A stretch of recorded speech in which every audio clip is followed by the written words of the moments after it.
घोटीच्या या जनावरांच्या खरेदी आणि विक्रीच्या बाजारामध्ये अनेक कारणास्तव बैल विक्रीला येत असतात। अनेक कारणे अशी आहेत की दुष्काळ पडलेला आहे, जनावरांना चारा नाहीये म्हणून शेतकरी विकण्यासाठी येत आहेत, काहींना नवीन जोड घेण्यासाठी येत आहेत, काहींना आपल्याला जे बैल आहेत ते फक्त घर खर्चाच्या आर्थिक अडचणीमुळे बैल विकण्याची पारी आलेली आहे। आपल्याकडे एक शेतकरी आहेत, त्यांचा आणि दुसरे शेतकरी आहेत त्यांचा व्यवहार झालेला आहे, तो कशा प्रकारे झाला तो आपण जाणून घेऊया।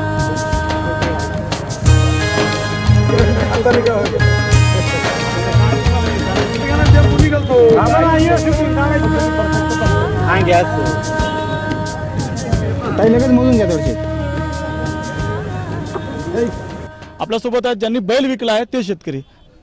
नाव काय तुमचं? सोमा भाडे। कितीला विकलाय आणि का विकलाय ते सांगा। 17 का विकतोय? का विकतोय? दुसरे घ्यायचे बारीक बारीक।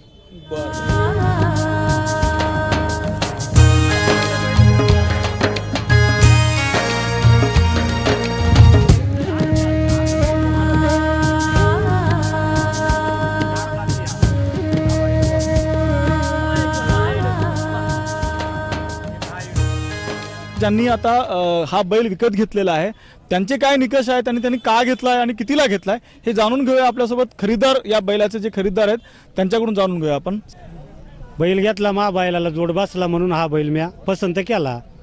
मग घरी असाच बैल आहे त्याच्याकरता हा जोड पसंत झाला। असं एकाच दमात पसंत पडला का तुम्हाला बरंच शोधावं लागलं? बरेच शोधले, मागून येऊन इड पसंत झाला। असं काय तुमचं काय साधर्म्य होतं त्याच्यामध्ये तुमच्या बैलामध्ये आणि या बैला? शेम असाच आहे घरी आपला बैल, या कारणानं आपण हा बैल पसंत केला। मनासारखा आणि योग्य किमतीला मिळाला का? हा, एकदा किमतीला मिळाला ना, 17,000ला घेतला।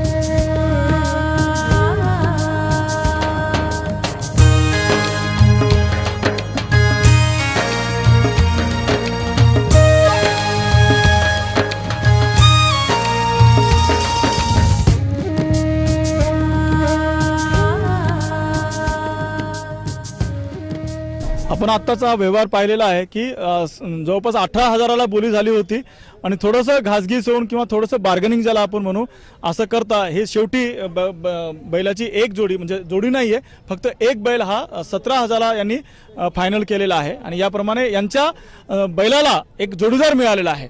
व्हिडिओ जर्नलिस्ट महेश वाघसह विवेक राजूरकर, घोटी, भारत फॉर इंडिया।